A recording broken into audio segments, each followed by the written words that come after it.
Live from MMA Fighting Studios, this is Between the Links. And now, your host, Mike Heck. The iconic voice of Esther Lynn welcomes you to a brand new edition of BTL. Happy Thursday to us all.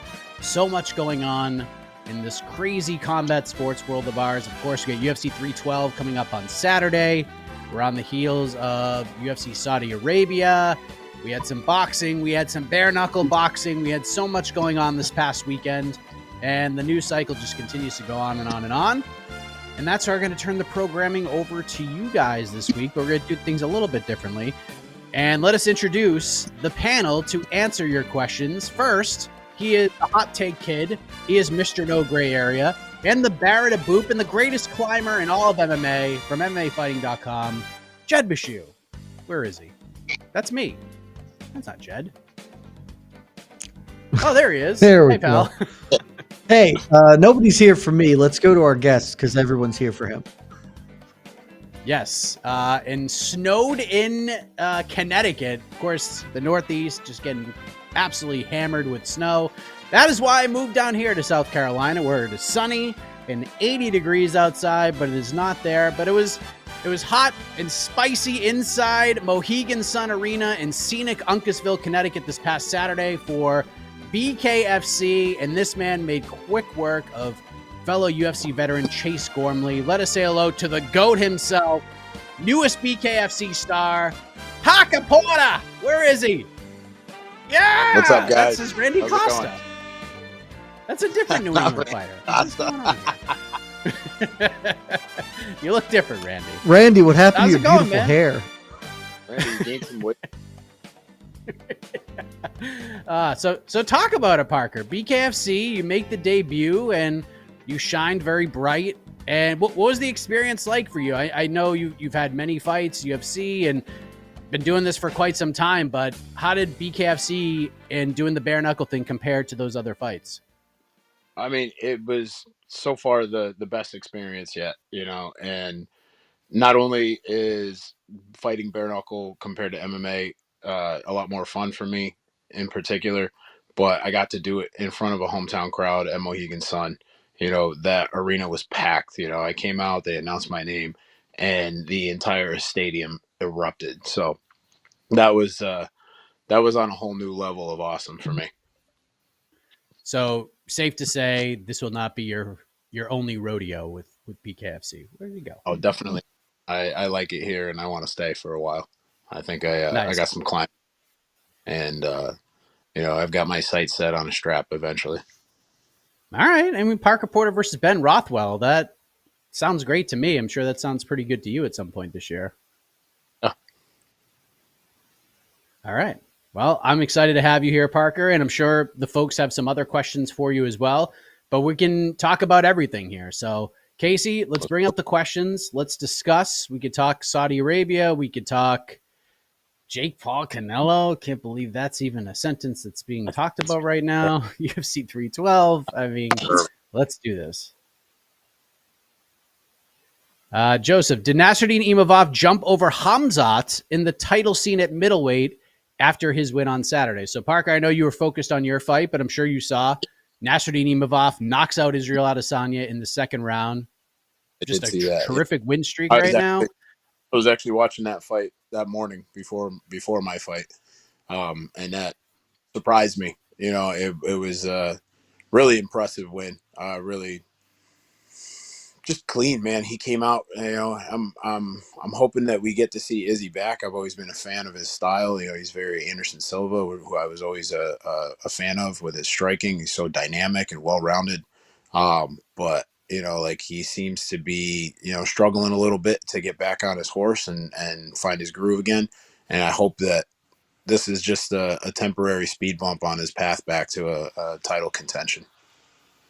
You've obviously been in the UFC and you understand that it's not always the meritocratic choice when it comes to title fights and main events and things of that nature. And Hamzat Chimaev is obviously a very big name. The UFC looks at him as a star. But if you were in the decision-making position, Parker, if you were the matchmaker of the UFC middleweight division, Did this win for Nassourdine Imavov, knocking out a guy like Israel Adesanya, would you give him the title shot over Khamzat Chimaev against the winner of Dricus du Plessis versus Sean Strickland this Saturday? I don't know that I would, especially if I was a matchmaker for the UFC. I would probably still be leaning towards Khamzat because like he's a huge fan favorite. He's proven his worth over and over and over. He's capable, and he's hungry. He definitely deserves that title shot. He's been working towards climbing those ranks. Nassourdine is great performance. I would say he's the next in line after Khamzat. But I wouldn't personally say that jumped him over Khamzat. Jed, what say you? I mean, we got a very active fighter in Nassourdine Imavov. He's 4-0, all ranked wins, 2 top 10 wins, 2 top 5 wins, a couple of finishes mixed in there. He's not going to get the title shot unless something crazy happens. But I don't know. Is there a way because of the, I guess, unreliability of Khamzat in a lot of respects? There is a way, Mike, and I slacked you. You just took all the words I was going to say, basically, because I slacked you and AK this week. I was listening on to the next one. You guys were like, what are we going to do with Nassourdine Imavov? We'll let him fight Kyle Baralho. And like, sure, that's not a terrible idea or whatever. But no, what he does is he's the backup fighter for Khamzat versus the winner of the main event on Saturday, because you need a backup fighter for a Khamzat Chimaev title fight. You must have one. And so he doesn't need to fight anybody else. He just sits and waits. He has earned a title shot with his wins at this point in time. There is an argument that he is more deserving than Khamzat if you're just looking at who he has beaten. That doesn't matter to star power or to things. Certainly if Sean Strickland wins Saturday, they are functionally setting that fight up right now if that goes down. But this Khamzat Chimaev, you just can't trust him to show up. Like, there is absolutely no proof of concept that he will show up if you give him a title fight. Any number of things can happen. Nassourdine Imavov is the obvious clear-cut choice to serve as a backup fighter for that. And so then if Khamzat does pull out, then he does get the title fight. And if not, it's not 100%, but we know Dana White does like to at least say all the time, if you weigh in as the backup fighter, you get the next title shot. So maybe he would still have to fight somebody else. He's not jumping Khamzat, but he can replace Khamzat if Khamzat doesn't make it to the cage, as has been a bit of a theme with him over the past few years. Let's see. I can agree with that wholeheartedly. Yeah. All right. Next question. Knox too tall. Congratulations on the win, Parker. Watch BKFC just to see your fight. Who's next before Ben? When would you like to get back in there? Is there anybody that stands out to you? Nobody stands out. Me, man. I'm not one to call people out or target anybody. Obviously, I want to make a run for that belt. So whoever they want to put in front of me is whoever's next. That's what we're going to prepare for. But thank you for tuning in, and I appreciate the support. Any time frame you're thinking about when you want to get back? As soon as possible, man. I came out unscathed. My hands aren't banged up. My face, as you can see, is still whole and got all my teeth still. So I was right back in the gym. I would have been back in the gym on Tuesday, but we had a snow day that kind of messed everything up for me. So on Monday, but pushed it back to Tuesday. So I'm already right back in there training, getting ready, staying sharp. All right. Next question. Was our buddy Matt Bissett there, by the way? I believe he was there in attendance. Yeah, he sent me a message, said he was there. Shout out to the Mangler. One of my favorites to interview over the years. Master of the Universe Classic, Mustache, Mike, Jed, and Porter. Do you think the pressure on Jimmy Crute on his home time, needing this win after being out so long before, is this a different pressure in your opinion? I don't know what the home time means, but I'll throw it to you, Jed, real quick. I'm assuming hometown. Hometown. Okay. Yeah. Gotcha. Jimmy Crute hasn't fought in a long time. He's been out for since July of 2023. He hasn't won a fight since 2020. And now he's coming back against a guy.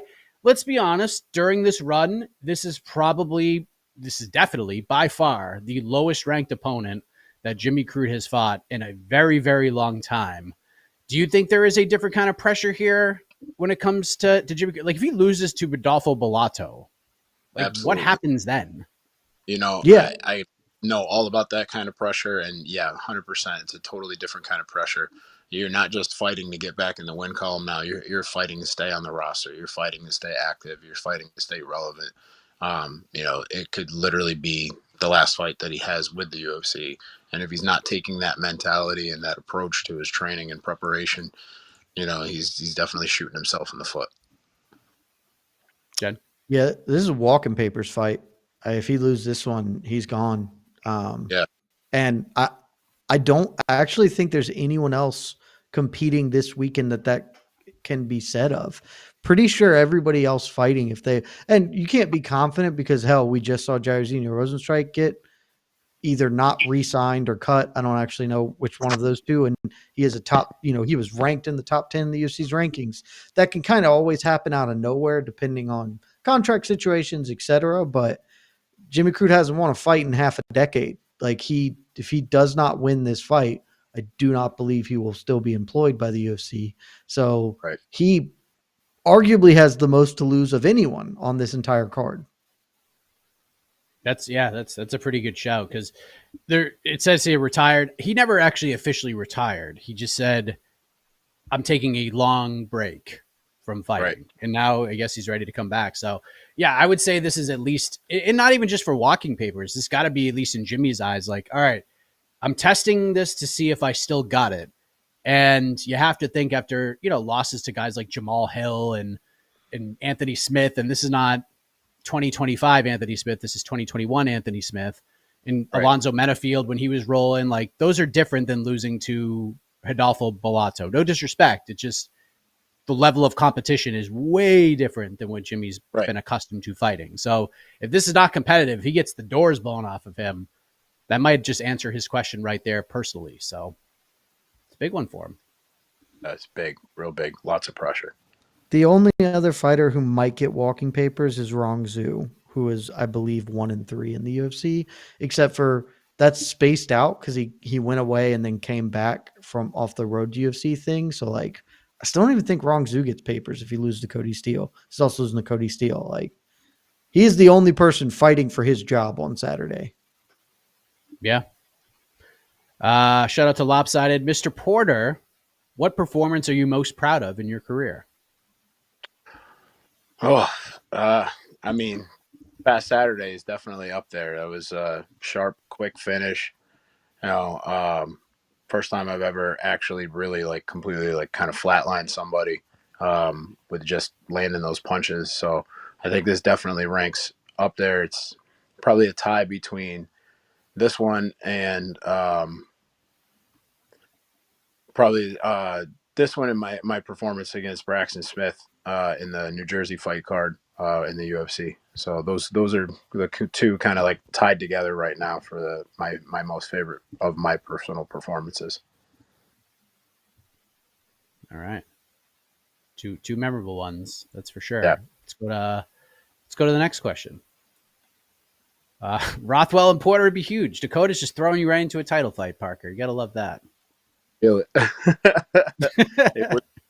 I can't disagree with that. You know, I wouldn't mind getting at least one or two more fights in there before making a title run. I think I need to prove myself in that sense. There's guys that are doing more experience in there as well.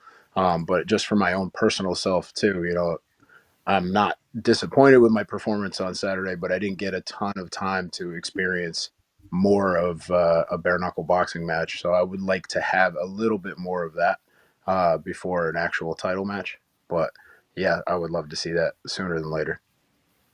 Let's do Makes Josh sense. Copeland. Oh, I think that's the move. Yeah.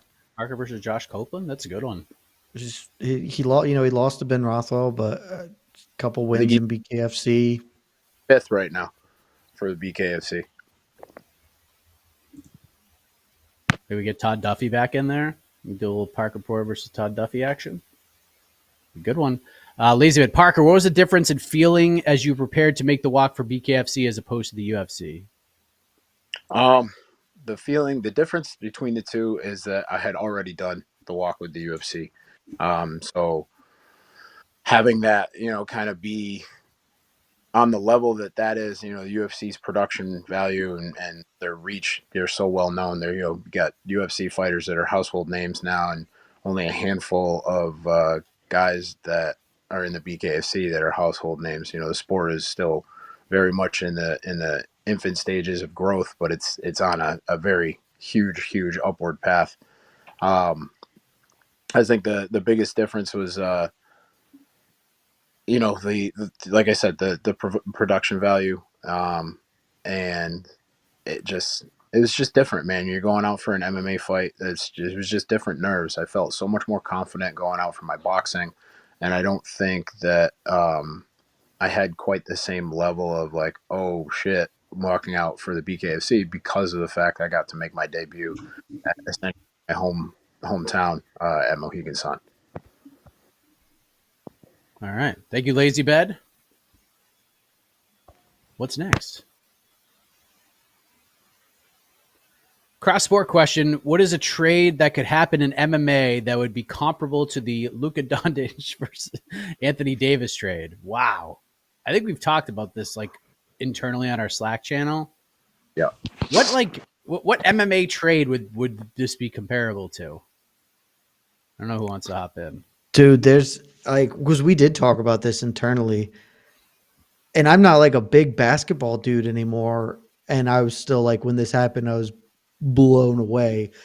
I cannot think of one, because my original was like, if the PFL got rid of Dakota Ditcheva for like somebody good, but who they can't really build a brand around and who doesn't have that long left, I don't even think that's right. I think you have to go with like the UFC decided to get rid of Ilia Topuria for, I don't know who PFL could offer that is comparable for Francis Ngannou, except Francis, you could still do the John Jones fight. So that's not really quite the same. It's UFC getting rid of Topuria is like what I settled on as being, yeah, that's the right one, but I don't know who they're trading for. Topuria for Pitbull. Would that make sense? Honestly, yeah, that's not awful. Yeah. Olivier Aubin-Mercier. I think Anthony Davis is better than Pitbull, like sport relative, but like it's not terrible. Yeah, that's crazy. Like, I can't. It's almost impossible, especially with MMA, with like different leagues and different brands and what it all means. But Topuria is a good shout to compare it to. You're giving up a young star who literally dragged a team to the finals by himself, who's like 24. Actually, I think he's 25. Like that's just as unprecedentedly stupid of the Mavericks. And like they didn't get any picks. They got one first rounder.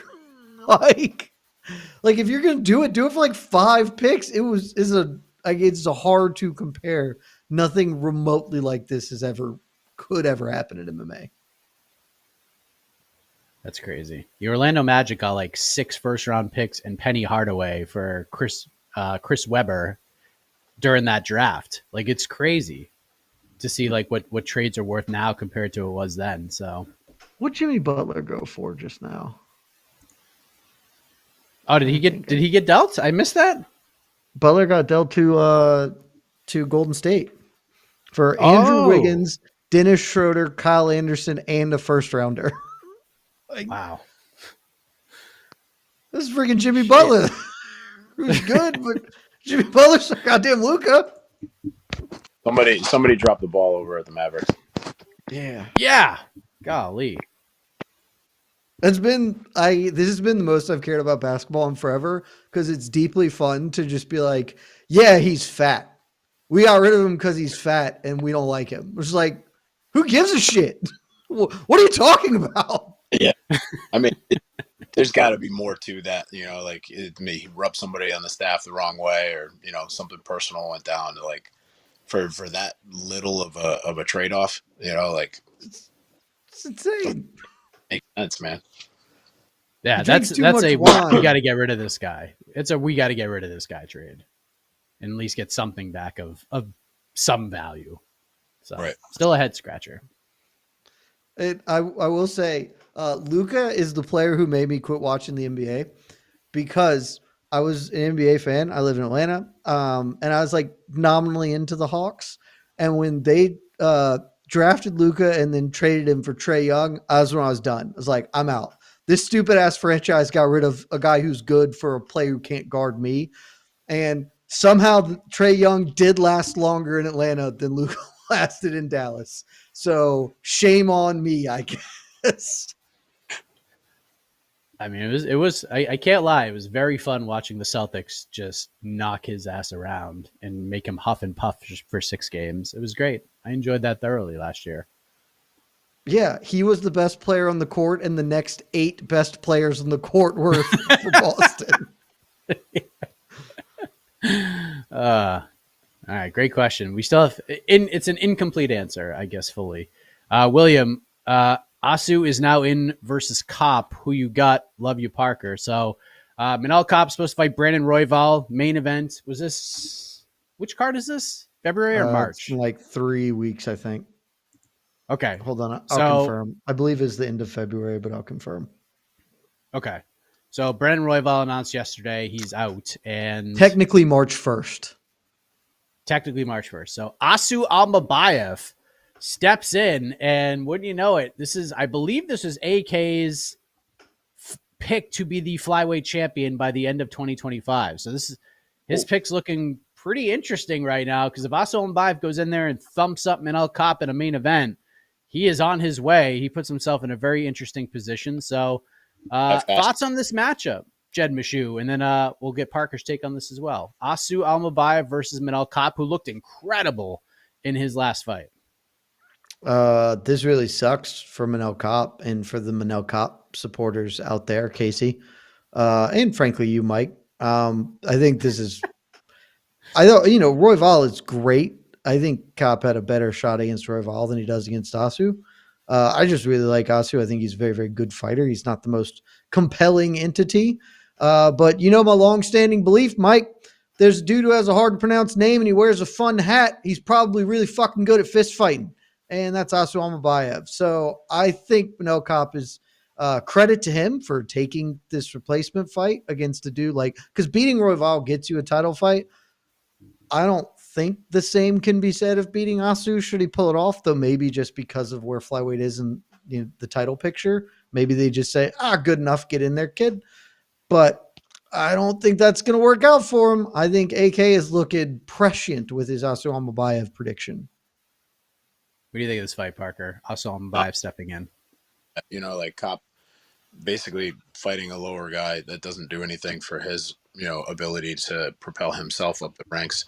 It doesn't, if he beats him, it doesn't negate where he's at or drop him down any lower or anything.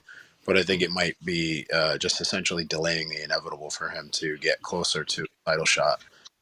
Whereas Asu comes through and, puts away Kopp, especially if he's, even half the smoke and everything that AKA is trying to say he is, then this is going to fast track his, road to a title shot. So I think Kopp's going to have his hands full with Asu, and I think it's going to be a tough situation for him all around. What's a more meaningful win right now? And I'll start with you, Parker, because right now, we haven't fully confirmed this yet, but the UFC is going back to Mexico, March 29th, I believe. And the rumored main event is Brandon Moreno versus Steve Erceg. That is the main event right now. Steve Erceg, who just fought for the belt not that long ago, but then got knocked out quickly in his fight right after against Kai Kara France. What's a more meaningful win? Moreno beating Erceg or Kopp beating Almabayev? I'd probably say Moreno beating Erceg. That would probably be a more meaningful win of the two. Yeah. What about you, Jed? You agree with that? I'll go the other way. I think it is certainly the bigger win as far as name value and stuff. Erceg just fought for the title last year. More people know him than Almabayev, but Almabayev's on a 20-fight unbeaten streak or whatever. He is extremely good and talented. I do think that if Brandon Moreno wins, probably more likely to Brandon Moreno's win is more likely to get him into the title picture, despite the fact that he has 3 losses to the current champion, than Cop beating Albabayev, but maybe just because Cop's new, it's tough. They're both like they're very different in what they mean and what they may lead to, and so it's pretty close, honestly, between those two fights as far as like which one will be more significant. Yeah. I think if Cop goes out there and just smokes Almabayev, it's at the Apex. There's like 16 people there. But if Moreno smokes Urseg and doesn't in Mexico, he is going to look like an absolute superstar. Like the people are going to go absolutely bananas for him. And the memory of Moreno icing Urseg is just going to mean more overall. Like which replay are we going to go back and watch first? We're going to watch Moreno just to hear the crowd absolutely lose it. So that probably factors into it as well. People talk about, like the impact of the arena and stuff. Like it's not just on the performance of the fighters, but it's on the value that people put on those fights. Like people, when they can hear the crowd in the background, or they see, like they pan the camera over to the crowd and see everybody going nuts after a big win, that has a substantially more tremendous impact on the way everybody else views that fight afterwards than if you're like, all right, we're going to look around the Apex at like 20 people. Yeah. And they're all kind of like clapping their hands, they're just like, good job, man. Yeah. It's just the same kind of energy. It's just a different thing. Yeah. So different. All right. We only got a couple more minutes with the soon to be upcoming BKFC heavyweight champion. So let's get one more question in for Parker. All right. Is this the worst pay-per-view? Shout out Super Semi Noob. Is this the worst pay-per-view since the last one headlined by these two, which is UFC 297? As a hardcore fan on European time, this is one of the few main cards I will not be waking up for at 4 a.m. The top 3 fights will be enough. So, Parker, I mean, look, the UFC can do no wrong right now. They can put any card at any building. It is going to sell out and break gate records, and people are going to talk about it. The top 2 fights, the 2 title fights, are excellent. They are excellent fights. The rest of this card is pretty rough. Like, it is a rough hang compared to UFC 311 or even 310 and all these other cards. So is this the worst pay-per-view lineup top to bottom that the UFC has had since we had Strickland versus Duplessis 1 a year ago, a little over a year ago?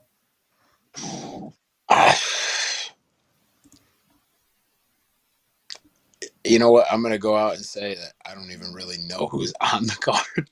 So that alone, the fact that I'm like, oh, this guy's on that card, like that's not a good sign. I mean, I don't always have my finger. It's not great, but it's pretty tough. Like, oh, this guy's fighting on this. Yeah, it's like I don't know a single one besides the 2 title fights. So okay, so this was the rest of UFC. This is the rest of 297. Neil Magny, Mike Malott, Chris Curtis, Marc-Andre Barrio, Movsar Evloev, Arnold Allen. That was the main card for 297 outside of the 2 title fights. So we're clear. 297 gives this poorly. 297 shoves this card in the locker and makes it its bitch. 297. Yeah, the rest of this card. What's the rest of this? This one is Jimmy Crute versus Rodolfo Bellato. That is the featured bout. No, I'm sorry. That is not the featured bout. Taliesin Teixeira versus Justin Tafa is the featured bout. Then Jimmy Crute, Rodolfo Bellato. The main card opener is Jake Matthews versus Francisco Prado. That's the main card. Those are the 3 fights leading into the 2 title fights. Yeah. Taliesin Teixeira is making his debut, and he is in the feature of a pay-per-view. Not a good sign. I mean, kudos to him if he's all that hype and he's worth it. But it's, is this a guy that has, like you said, like Asu, where he's already got 20 fights and he's never been beaten, or is he just like, oh, he's just a new prospect that they're just like, we got to fill this in. This is the co-main event might go 25 minutes. It might be kind of a chess match. We need they're banking for a quick knockout in that fight. Like that's the way they're kind of putting this card together, because there are many fights on the prelims that deserve that spot, probably a bit more, but this is kind of how the UFC wants to put it together. So, Parker, you are the man. Thank you for hopping in. I know you're going to get back to work. Crazy weather up in New England, and thank you very much. Anything you want to tell the peeps before we let you go? No, I mean, I just love being on the show with you guys. I'm always happy to be back anytime. It's always a pleasure when you guys have me on. Appreciate everybody supporting me on this new piece of my journey. I think this is essentially Rothwell himself said it best. This is essentially a new career for me. I don't have to worry about this or that or, everything that comes along the grappling and kicking side of things. And I think I'm going to be like, let my skills shine in the BKFC. So stay tuned and keep watching. Awesome, man. Thanks for hopping on. Congratulations on the big win, and look forward to seeing the next one. There he is, the legend, Parker Porter, my man.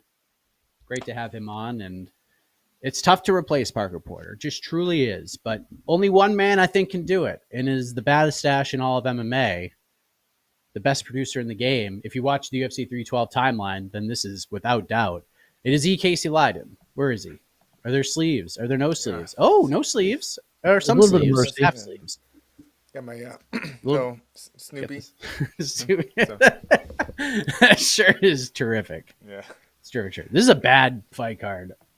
Guys, yeah. I figured it, by the way. I figured out what this is, because this is not the worst cards. I mean, it is technically the worst card since 297, but 297 is much better than this card. Do you know what this is the worst card since? I found a card that's worse, and it happened not that long ago, just a couple of years ago. In fact, the last time they came to Sydney, Australia, and the Kudos Bank Arena, 293, which was Sean Strickland versus Israel Adesanya. Your co-main event was Alexander Volkov versus Tai Tuivasa. Manel Kopp, Felipe Dos Santos, Justin Tafa, Austin Lane, Tyson Pedro, Anton Turkali, however you pronounce that. That is worse than what we get this weekend because the two headliners are elite and the rest is trash. That has the short notice middleweight fight that was then the funniest thing that's ever happened. So we remember it fondly because Sean Strickland beating Izzy was so damn funny. But the rest of that card is garbage. So pretty much they should stop paper. Australia. On paper, like 297 was actually worse than it was on paper.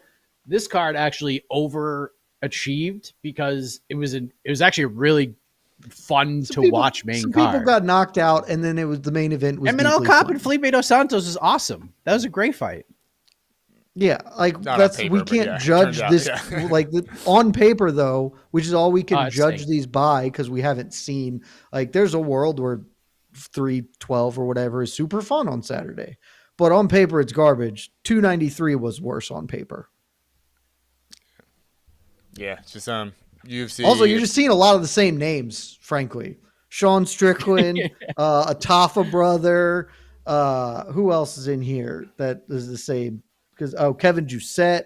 Like, you're just running back the Jack Jenkins. You're just running back all the dudes.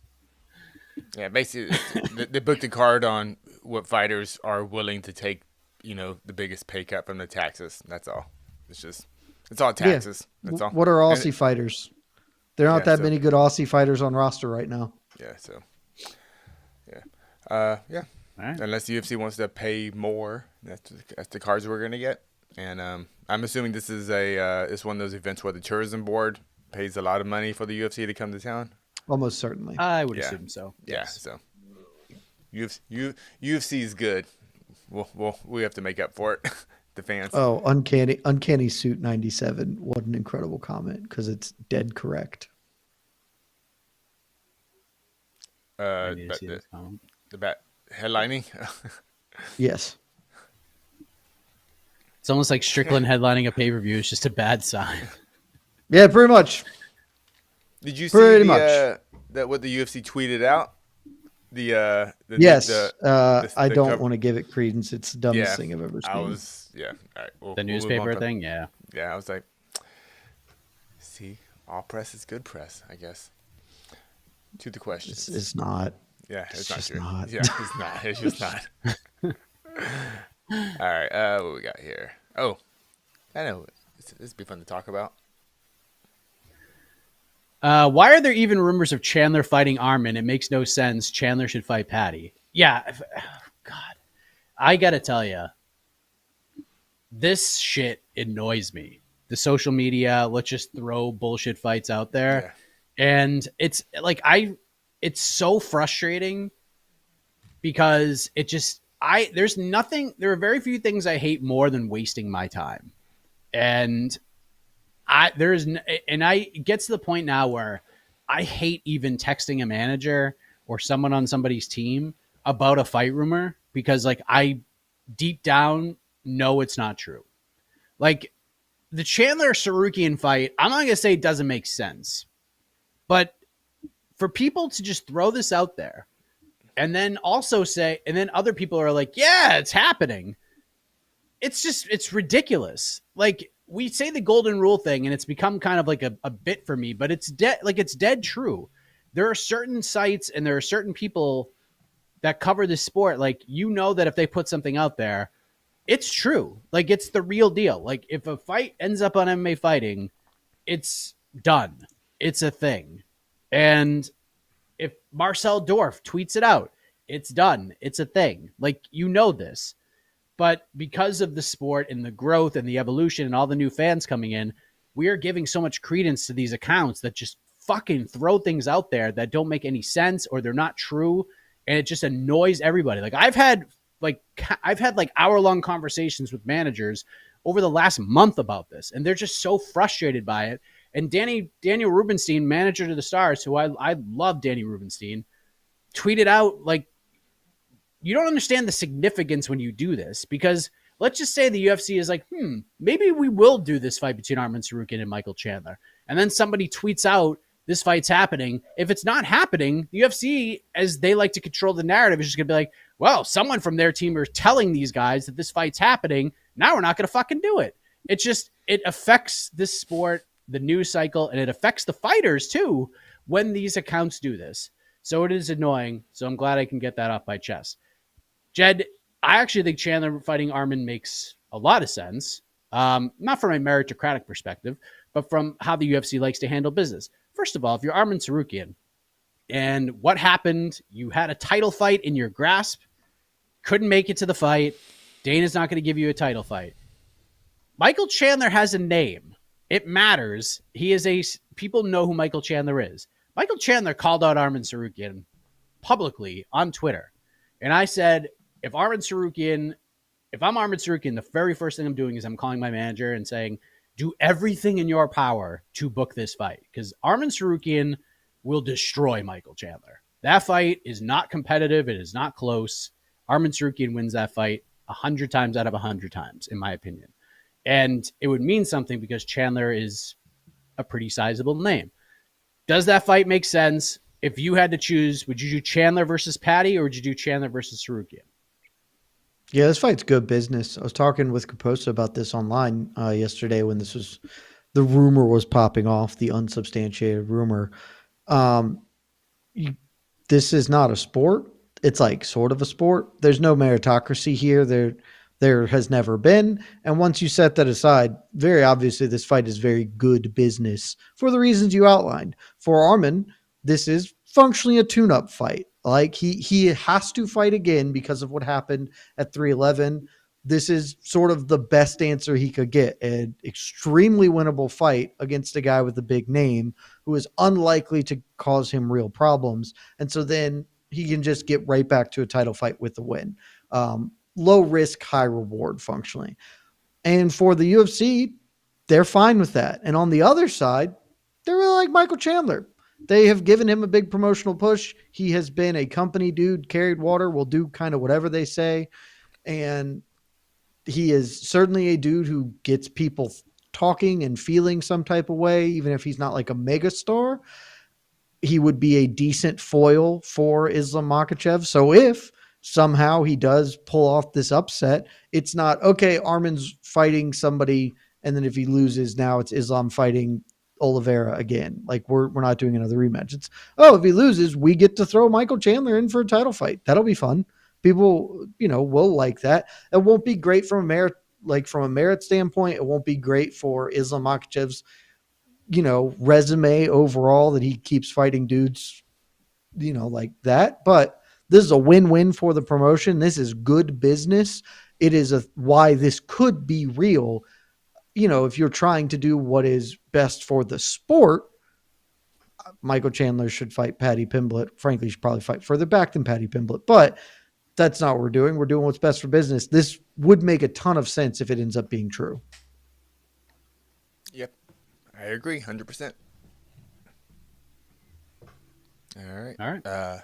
Thank you, Bryant. Hold on one second. Here we go. Left lane. Can we hear Jed rant about GFL again? LOL. They released the team matchups that are apparently going to be happening. Sao Paulo versus LA, New York versus London, and Dubai versus Miami. Okay, let me pull up so Sao Paulo is taking on LA. LA I graded as an F for their draft team. I gave Sao Paulo an A. This is all relative. I would not say that they're a great team relative to other teams. So I think Sao Paulo is going to win. New York versus London. Let's see what we got. I graded London with a B, and I think New York I gave like X. I gave New York an F, but only because that's the lowest letter grade in the American education system. So London's going to win. And then Dubai versus Miami. Maybe that might be competitive. Miami was like a C and Dubai was like an A minus. So, Dubai's got some fighters if that ends up happening. We still don't really know what this means, how the matchups work if you just pick one of the two fighters you have in the weight class. Also, I just don't think this is going to happen. I am now officially on the record. I do not believe GFL will host an event, and I proved me wrong. I am not married to the take. I will believe they host an event when an event happens because half the fighters are like, I'm not part of this. So I just can't trust that they're going to actually get an event going. GFL to me feels like when we were doing Tough Hang for the entire Connor Chandler season, and every week AK was so excited about Connor Chandler happening, and from day one I was like, this fight ain't happening. This fight ain't happening. And I feel like that way about GFL. Like, okay, cool. Like, how does this work? Is this Sao Paulo versus LA? Does this take place at the Forum? Is this at the crypto.com They'll try arena? to book. Hey, how They'll does try this to work? book the doing Ram it in- Stadium or something and sell 800 Surely tickets. they do it in like what are we doing? Brazil, right? Like that just feels like the place to do it. Why does Nobody cares, like, because at least It they looks are like the Brazil. first- Like the Sao Paulo team is Brazilian fighters, whereas the LA team is just like a collection of dudes. So like, at least you can try and get up like, Like, are come- we getting come jerseys? see Or these famous are Sao Paulo? Do you boo the other team? I'm trying to look at what the matchups would be. So Sao Paulo versus LA. So we're talking Fabricio Verdum and Bruno Capoloza versus Andre Arlovsky and Frank Mir. Yeesh. Wait a minute. That's the LA team. Those are the two heavyweights. okay with however with that'll Arlovsky go. versus Frank Mir, by the way. I'm okay with that. No, Arlovsky and Frank Mir are on the same team. We have two heavyweights. Oh, Every team gets two of okay. each weight class. Casey. damn, I wish they're All fighting.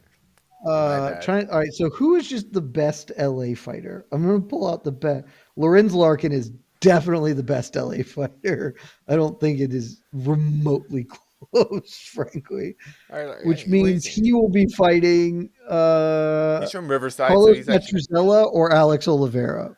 Okay, these are going to be Shogun. Shogun would have to fight whoever's replacing Rashad Evans or Dawoon Jung. These are gonna be terrible. I hate AI video, but shouldn't GFL just be a completely AI fights at this point? Look, that's what I said when the whole stupid thing was happening. I am now of the belief that they are just going to do like AI. The fighters aren't doing it. They're paying for likeness rights. Yeah, they're paying for likeness. Like EA UFC. Back before there was EA UFC, when EA made its own MMA game, this is that for some other thing who is making an MMA game. That would make so much more sense. And oh my God, guys, we can get Renan Barão versus Uriah Faber. Run it back, baby. And we will get Ray Borg versus Rafael Assunção. So that fight's not happening because Ray Borg's gonna miss weight. So there's no weight. There's no weight cutting. They could do catch weights. That's right. Man, Team New York just doesn't have a good fighter on it. a good fighter on Team New York. Do the teams have nicknames yet? No, I'm not even sure they're giving them nicknames, which is very stupid. It should have Just been the team. easiest thing in the world. Go Team LA. Go Team LA. Oh, God. It's dumb. Every piece of this is dumb. Kai Kamaka is the all best of these fighter. are Is off. Kai Kamaka the best fighter on the team? On New York, probably. Yeah, I think he is. I mean, maybe Neiman Gracie because he's not a bad fighter, but Sydney Outlaw's not bad either. He's pretty good. All right, we'll see. I mean, again, we're talking about something that may never actually happen. yeah, this is just tough scenes. I don't- Yeah, it's never gonna happen, and these are terrible. Thanks, Left Lane. But hey, if GFL wants to send me some Team LA swag, I'm down. I don't want Team. I refuse. Team. I'm not Team going to wear LA. Team LA. If you give me an LA whatever they're going to be, like I don't know what the team name would be for LA because the first thing that jumped in my head, you definitely can't call them that. So No, I got nothing. Like I'm trying to think like what Team goes LA. because like So because generic. the other thing about LA is it's all like it's all transplants or whatever. Like the Rams, I guess the Rams were originally LA and then they kicked out. Like the Dodgers, like the Lakers, like they're all not originally from LA. So it's like the LA Stars. That's lame as shit. You can't name a team that. And the name that would be great, you super can't do. So nope. I don't know what we would call LA. All right. Thanks, Left Lane. That was. I do maintain that Miami should be the speedboats, though. That is the Miami speedboats are. It's a good one.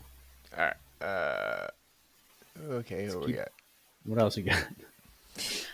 Oh, GFL. What a story. Mike, Jed, and Mustache. Jubilee was very hyped before his debut. He fell short. So, how important do you think this fight is for him this weekend? Probably not that much. Like, I mean, it is in general, just because like he is the first or second Indian fighter. One of the two. I'm not sure. He's like one of the first Indian fighters in the UFC. And so like you're the standard bearer for a country. You want to do well, but his run has not been great, right? Like he came back in off the road to UFC, but he is 1-1 or whatever. So.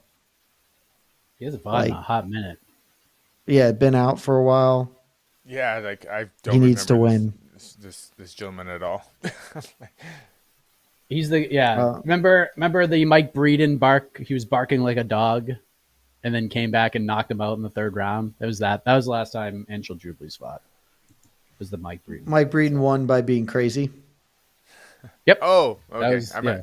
I remember the guy that won. I forgot. The guy who was winning until the other guy just decided to go crazy, and going crazy is an underrated MMA strategy.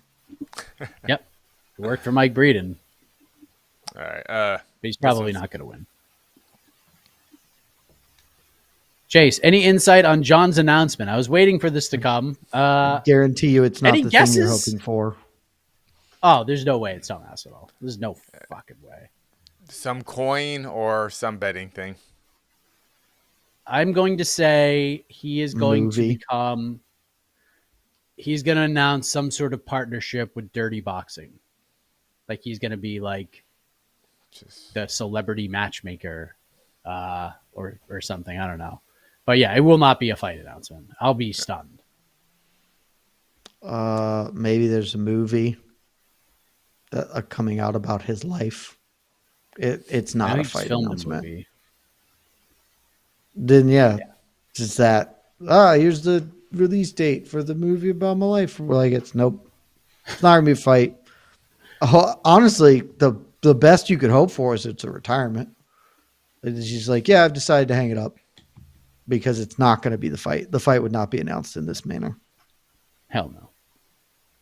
It's not a random Thursday afternoon. All right. Hyper reality. Who would be a better matchup for Hamzat, DDP or Strickland? It's a good question, actually. It depends on what you mean by better. If you mean who will be more competitive, it's for sure DDP. Who would be more funny, it's also probably DDP. But watching Hamzat just run the fuck over Sean Strickland would be pretty amusing for me personally. It would be the Strickland fight is one I kind of want to see because he would just kill if him. Hamzat doesn't do that, if he doesn't run him over in the first round, that's going to get real hairy. That's going to get real. And if the sun doesn't come up tomorrow, we will all die. But I believe the sun will come up tomorrow, and I am fair certain. Like, they train together, and I don't get the feeling that Strickland's anger is because their training was so competitive. I'm pretty confident Hamzat just slaughtered him, and that's how it'll go. Always could be wrong. Really seems like that is just a bad fight for Sean Strickland. I don't know. We'll see. I think both DDP is matchups are a far interesting. more competitive matchup, and I'm actually genuinely super interested in a DDP Hamzat fight because you could absolutely convince me that Hamzat just gets to his back, but Hamzat has not really met many people who can anti-hoss him in the way that DDP. Look, I'm working on a new strategy for predicting fights. I've been tinkering with it in my head, and the strategy is very simple. Who's got the bigger lat muscles? And DDP got some big old lats on him. Like he got the hoss to him. And so I think Hamzat would have a lot of struggle getting his game going. And certainly the cardio advantage is massively in DDP's favor because people are like, oh, DDP has bad cardio. No, he just gets tired, but he doesn't stop. His mouth just hangs a little open as he continues to just will himself through fatigue. So I think that fight is endlessly fascinating, and I hope we get to see it. Yeah. Actually, I like both. I like both fights. I really both do. interesting. DDP would be just a hoss stew, honestly. It's going to just be two walruses just mashing each other on the beach. Tusks flying. Is DDP the best exhausted fighter in the UFC? Yes. If you start a fight and both fighters are at 10% on their energy scale, is DDP like the pound for pound best? Yes. You know what I mean? Like I always say Conor is like the best. I don't know about all the time, but but I think he's the best of all time. Like He's Conor, an unbelievable tired fighter. Like in the first 2 minutes, Conor may be like, or whatever, 90 seconds. Conor may be like the most exciting, dangerous fighter in the first like 90 seconds of a fight type of guy, and DDP's like the other end. And I think I don't know, I like that. He's the best. I think he's the best I've ever seen at being so clearly exhausted and just not giving a shit about being tired. Just be like, yeah, it's fine. I can be tired later. I'll take a nap later. Like I'll just keep going. It's like the exact inverse of Merab Dvalishvili in a charming way of like Merab just physically doesn't understand what fatigue is. DDP was born in fatigue. Like it is the Bane quote. I was born in the fatigue. Yeah. I was molded by it. Like he only Merab just kind of keeps like a steady, impossible pace the entire fight. Yeah. DDP is kind of like Merab's never been tired. Yeah, he doesn't know what it is. He just stays there. Yeah, DDP definitely He's very good at it. Chris Lieben was also very good at it before he got hit a lot. Yeah. And just couldn't take it anymore. Pantoja's one of those guys too. Honestly, DDP is a lot. There's a through line from Chris Lieben to DDP. Ooh. There's some of Chris Lieben and DDP for sure. 100%. Yeah, you're right. 85. He just perfected it. He perfected it. Yeah. Chris Lieben walks, DDP could run. I like it. All right. Tired. He could run tired, Casey. Don't forget that. Yeah. He could sprint. All right. What are the chances Patchy Mix have a run in the UFC? He'll be in Tatiana's corner this weekend, won't he? Definitely True or will false, be. Jed? Oh. Patchy Mix will have a UFC fight in 2025. Honestly, Patchy Mix is actually the right comp for the Luka trade.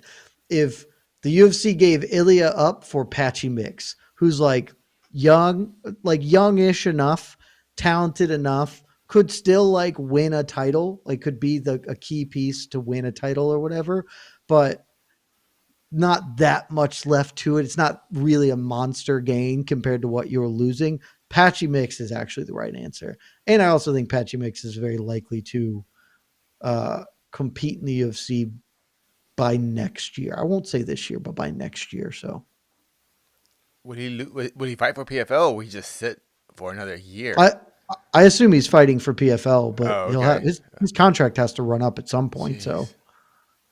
What a I assume he will fight I'm once or just twice this year. I don't know what his contract particulars are, but he can't be under that I long term of one. with PFL. So I mean, Yeah. look, if we learned one thing from the Don Davis town hall is that if Patchy Mix doesn't want to be there, they will let him go. Patchy ain't making the money. He's just not going to make the money that PFL is paying him per fight. There's like not even close. And then the other thing I'm concerned with is I don't know if like Patchy's a really good bantamweight, and like I would love to see him in fights with a lot of these guys in this division. I just don't think the UFC is going to look at him and be like, we have to have this guy. He's not a star. He doesn't have that. You know what I mean? Like sometimes, like in my eyes, like I don't care, but in their eyes, they might. Like he's not Dakota Ditcheva. Like Dakota, like is going to be a bigger and bigger star. You can see it every time she fights. She's going to be bigger and bigger. I don't see that with Patchy, and I don't know if the UFC necessarily does either. So that would be my biggest concern. So I will say he does not fight in the UFC in 2025, which is crazy. It's not. I shouldn't have to say that, but I'm trying to put myself in like the UFC brass's shoes. I don't think they look at Patchy and they say, you know what, like we have to do whatever we can. Now I think they look at Aaron Pico and say we got to get that guy. Like I think they're gonna try and get Aaron Pico. They're gonna his best is yet to come, and he's still incredibly good. I don't know if they feel the same. Like, I don't know if they're going to feel the same way about Patchy as they do with like an Aaron Pico. I just want to see both those guys fight real competition. That's all. All right. Thank you, Masters of the Universe Classic. When we close the card Saturday night and you guys are firing up the post show, what is the headline we are all discussing? Tatiana Suarez finally did it. She finally got the belt. I think she's going to win. I feel relatively confident in that she's going to win this weekend. I think the main event is going to be very close to exactly the same. Maybe a little better. Like, I think Dricus du Plessis is going to make some changes, whereas Sean Strickland is not a fighter who changes. He is who he is. I think Dricus, whatever your issues with him as a fighter, Dricus undeniably is very smart about the game. His team is very educated. They are good at making game plans. The game plans may be ugly because Dricus' style is a bit ugly, but I think that they will have better tools for some of the stuff Sean Strickland did. The front kicks, I think they're going to work the body a lot more. It'll probably just be a more clear-cut win, but still not particularly exciting. And thus, we will not talk much about it because we have seen it and will be kind of boring.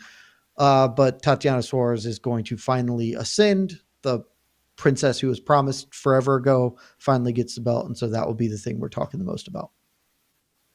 How does she win?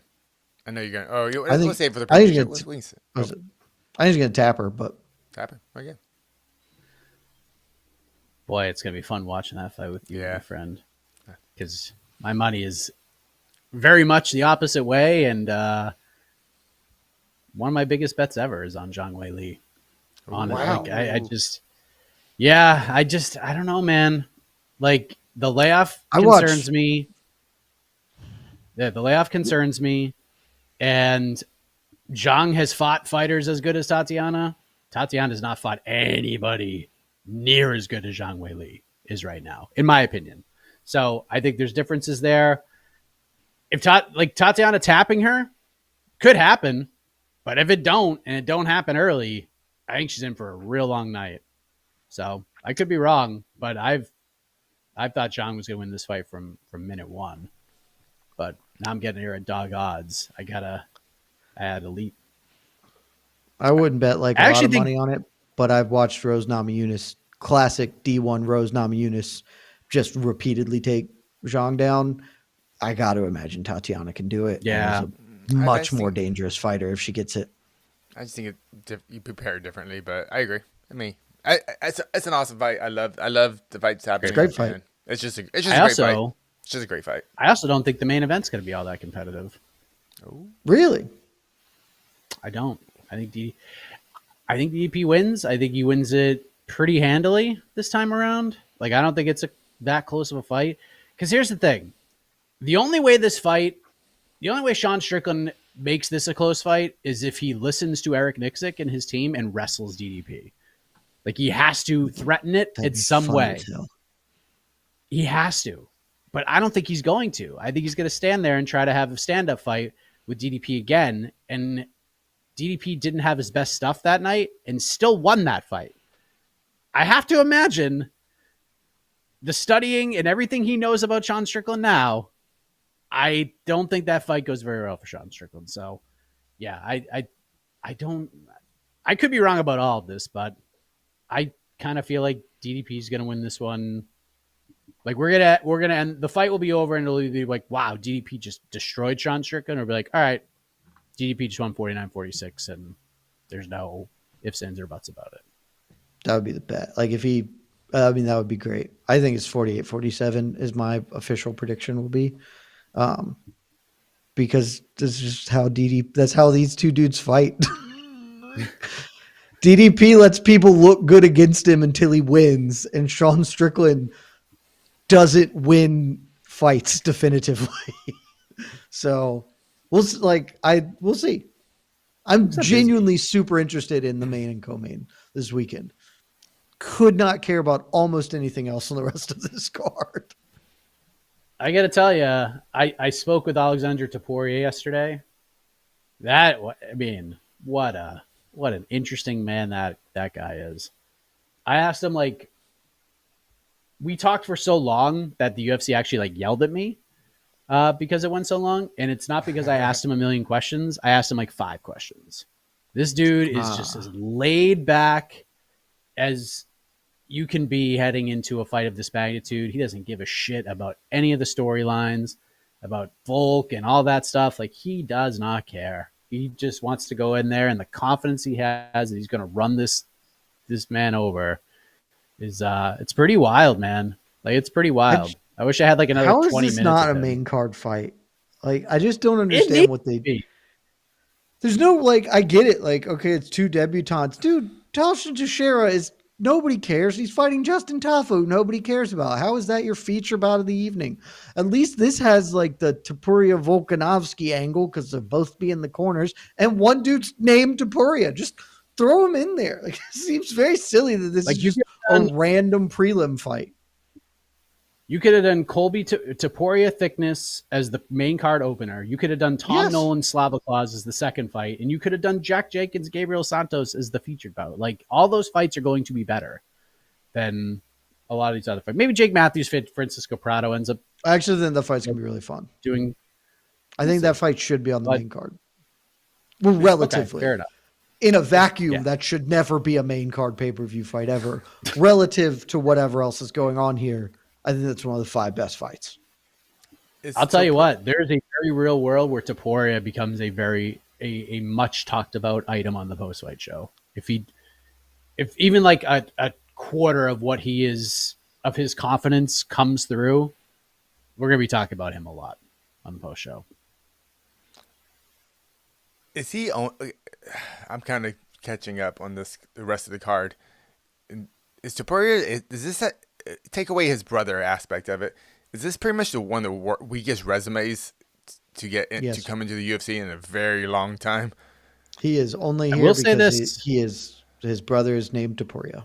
Okay. And you know what? He admits it, knows it, and embraces it. Okay, As you'll I can see. appreciate that. I haven't seen your. I'm gonna work your. I know we With that, have an yeah. interview coming up. I but haven't- seriously only ask him like 4 questions, and it's like 17 minutes. But he talks all about that, man. Like he's like, look, I know I'm here because Ilia Topuria the champion and he's on his way to being the best fighter pound for pound in the world. Like I know that. He talks about his layoff and why he hasn't been fighting. Like he talks about all of it. Like he's an interesting guy. He gets it. That's cool. Yeah. Appreciate it. Not I don't have any issues at all with him, getting the nepotism bump, particularly if he understands it. But yes, Casey, like, Okay. if his name were Steve, If his name was Alex Thickness, he ain't in the UFC right now. He's not remotely getting here. I'm not sure he's beaten anyone with a winning record, and he's fought like twice this decade or something. Yeah. It's a lot of 2-0 type records. He's defeated. So things like that. I mean, yeah, I won't give it. He talks about why he hasn't fought in that long, but it makes sense. Yeah, and I get it. I understand he hasn't done it, but it's still like that's not how usually this works. And so, oh yeah, 100%. He has one of the weakest resumes you will ever see for a UFC signee. Yeah, sure. Thank you, Lazy Bed. A couple super chats. Maybe not the weakest ever, because didn't Bruce Leroy have a 0-0 professional record? He joined tough. Yeah, I'm counting non-tough, non. Yeah, female featherweights. It's pretty bad. Yeah. I mean, Mickey Gall was 1-0. I like Mickey Gall a lot, but he was 1-0 as a pro. Yeah. I mean, we know why he got signed. CM Punk was 0-0 as a pro. I'm not counting kind of like celebrity signings, but yeah. All right, fair. Yeah. But just a straight up, with just signing him, putting him, that type of thing. I don't know. There might be worse. There honestly might be worse. I'm sure we could find something worse, but there's definitely worse. But yeah. Thank you. Super chat coming in from Tanvir. Hi guys, any opinions on the Bilal Strickland back and forth on X? Should this fight be made and who wins? Let me just throw this out there for the future. I don't pay attention to any of this shit between these two guys. I truly have no idea what this is. I can only imagine that it's terrible. Based on Sean Strickland's comments at Media Day and Bilal Muhammad's, being Palestinian.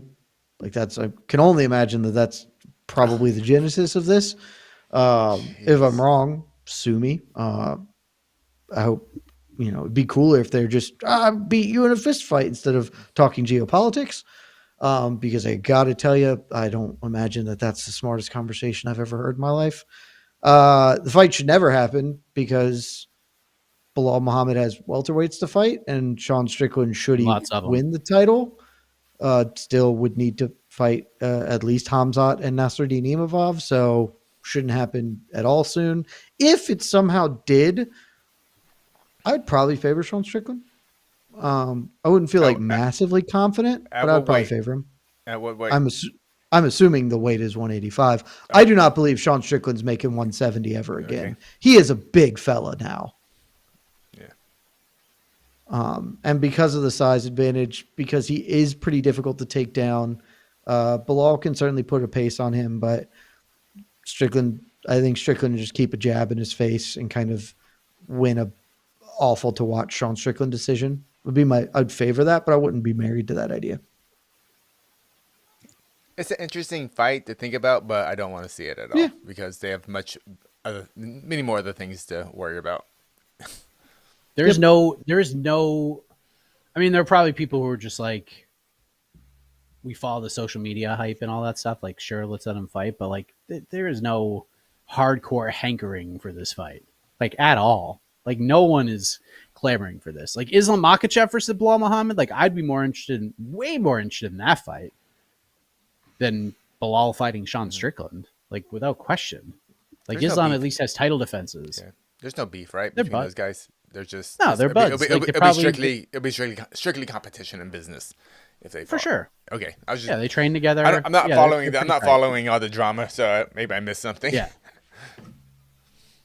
Also, PJXU, Sean Strickland is a unanimous decision merchant. Like half of his decision wins are splitties. I think he has 9 splits. That's why. in his career. Yeah, he's lost some of those, but Yeah. Yes. he's definitely won many of those. It was going The through Paulo time. Costa split is ridiculous. It's ridiculous. So yes and no. Like fundamentally, he won the fight. Dricus du Plessis is absolutely correct when he points out that like it's the old adage. If this keeps happening, it's probably a you thing. You're probably not the unluckiest dude in the world who just always gets the judges who can't decide. It's probably that you are fighting in a way that lends itself to splitties. DDP has become one of the most interesting people in the sport. The way he views it, just the coldness of the things he says without even trying is just unreal. Like DDP. A He lot of got people that talk Dom about like, Cruz trash talk where he's just speaking mostly truth, and it is biting and incisive.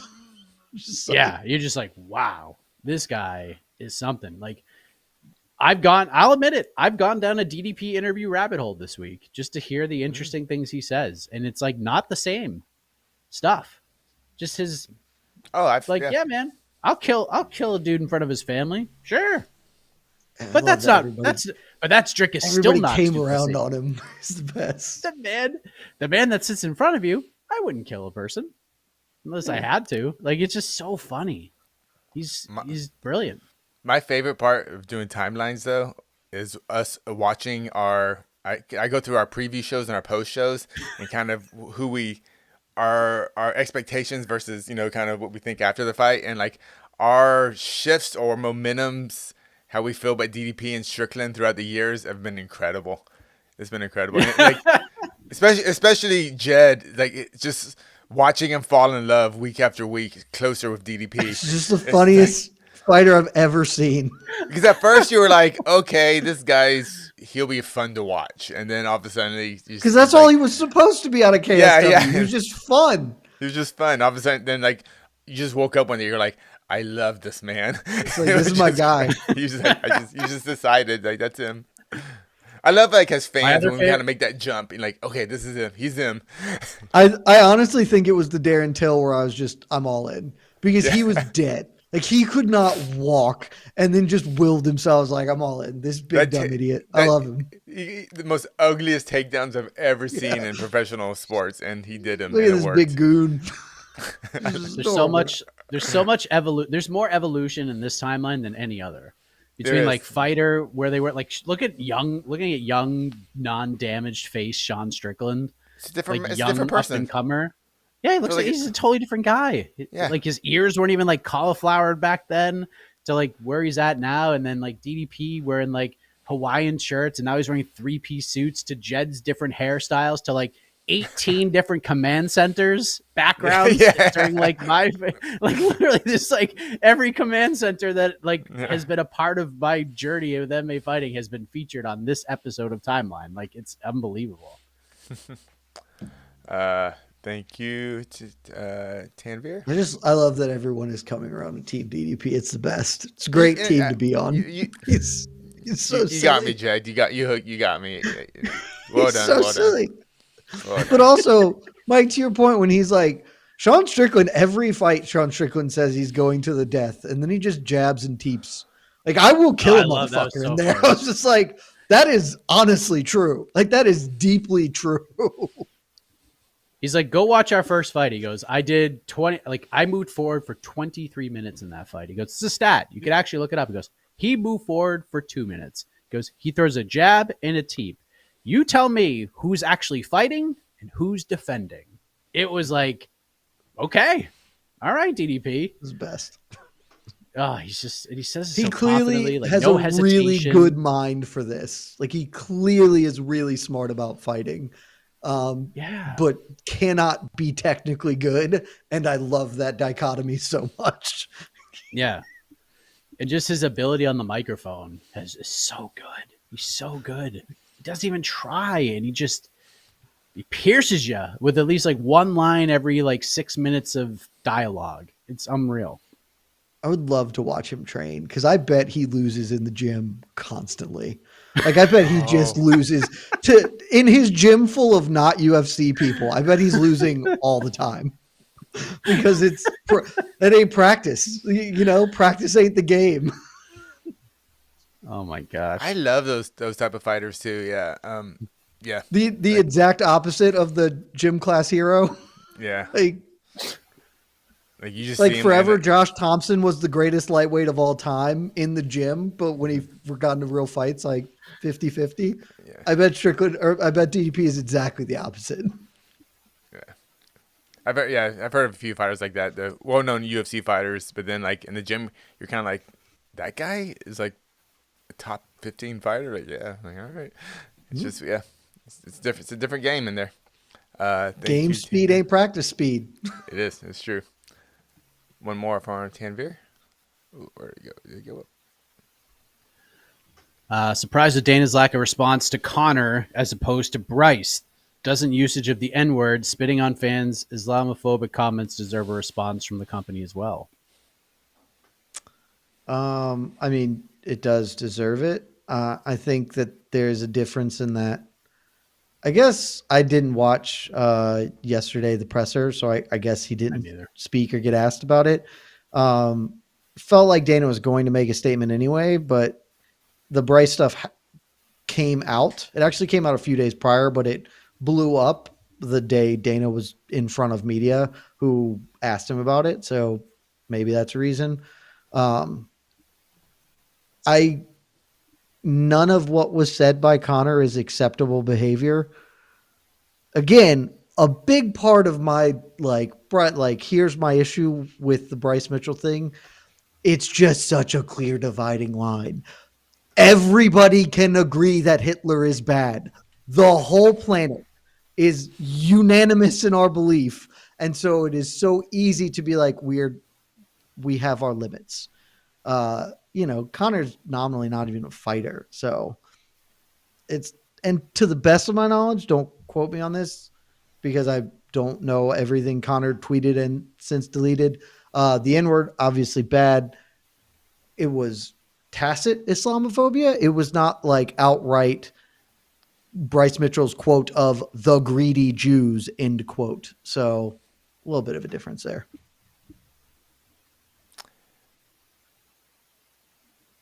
Yeah, I got nothing. But yes, it does deserve a response. Whatever you believe the sport deserves, just lower that bar because you can't go low enough. Yeah, you're definitely not going to get it from the UFC. You're not going to get it from the UFC. All right, one more super chat. Maybe for we got an hour 15. All right. Yeah, we can do one more. Ziam, Vini, both money as dogs. How you see their futures? This is from Saudi. Farasiam and Loke Dog getting wins as underdogs. Oh, yeah. I think Loke Dog's got a very bright future. I think Ziam, both of them do, honestly. Yeah. I think Loke Dog's ceiling as far as like getting into the top like 7 or 8 is higher than Ziam's. And it's mostly because of what lightweight is. And for Ziam to get into lightweight, to even get into the rankings at this point, like his next fight is going to be against Joel Alvarez, Jalen Turner, or like Grant Dawson. Like those, he's fighting one of those 3 guys. I think there's rumors Alvarez is fighting Benoit Saint-Denis. I'm told there's no truth to that right now. But like that's who he's fighting. And if he beats one of those guys, then he gets into the top 15. And then kind of, if he gets there and beats one of those guys, then you kind of look at him and say, all right, the road's a little easier now. Like just a touch. You're probably going to get a veteran name, a guy who's probably lost a couple of fights in a row from that point. But Loke Dog, like, I love the Umar fight. He ain't going to get it. But I think he can win that fight right now. I think he can win. I wouldn't pick him, but it wouldn't shock me if he beat him because of his style. He doesn't stop. And we've seen Umar get a little tired in there. And Loke Dog fights. He might be another guy on the DDP All-Stars who fights really well, tired, and dealing with pain and adversity. The dude was dinged up even fighting Said Nurmagomedov. So, yeah, I like Loke Dog a lot. I think he could be a big problem. Ziam, I'm convinced he's a very good lightweight, but I would probably I'd bet Lokdog will be ranked higher at his highest peak at bantamweight than Zayam will be ranked at lightweight. I'll go the opposite. I think Lokdog is fun, and because Lokdog is fun, he's just certainly a more appealing personality and frankly in-cage fighter. And so there's momentum to him, and I think he can climb faster, certainly as a result of that. But I'm still like 27. Like, he is still a young man. And honestly, I was just hella impressed by the Mike Davis performance. Mike came out and said that the paint in the locker rooms had him feeling some type of way and wasn't his best performance. I just thought Ziam looked like this was the performance that really made me a believer that Ziam is a top 15 dude, is going to get there. And given how young he is and sort of the turnover that will be coming to the top of the lightweight division over the next couple of years, he is in prime position to really, really benefit from that. So if you'd asked me this prior to UFC Saudi Arabia, I would not have had this opinion. But after those performances, give me Ziam. Mike, I love you. I could not disagree more with you on the Umar thing. Maybe we will get to see it play out. Umar.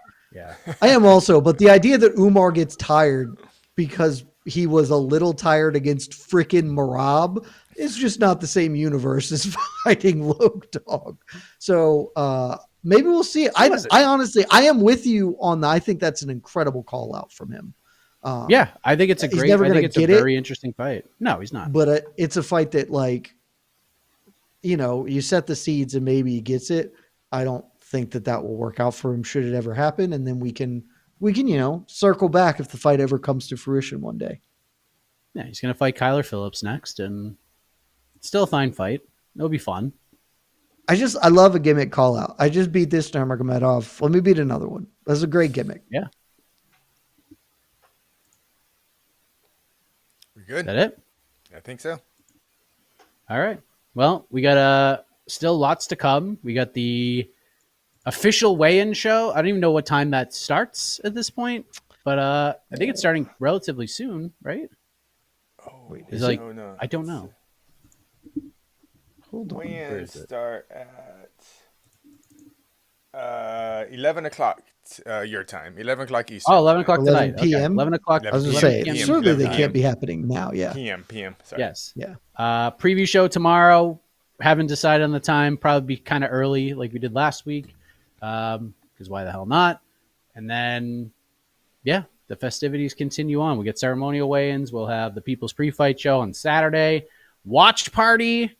It's going to be, so if you don't want to spend $85 after applicable taxes on UFC 312, don't you worry. We got you covered. We will have a good time. The Money Gun will make its long-awaited return. Plurals. Plural. Ooh. Little teaser. By the way, I found about $1,200 in fake currency on underneath the couches. I found a bunch of money around my house by accident because, just from when I was originally got it, and they hide places. They get into crannies and nooks, and it's like, oh, here's like $400 or whatever. Yeah. So an extra $1,600 flying around, and we'll have bets, we'll have picks. It's just going to be a great time this weekend. So even though the card's not spectacular top to bottom, the programming will be. Hit the music. Let's get on out of here. Hope you guys all have a terrific rest of your Thursday as we get you ready for UFC pay-per-view fight week. For Casey, for Jed, shout out to the GOAT himself, Park Porter, for jumping on. Back next week. Hopefully we'll have the usual format, and we'll recap UFC 312, and we'll get ready for the UFC's return to the world's most famous Apex and middleweight main events inside of it. Good night, everybody. Appreciate it. Love y'all.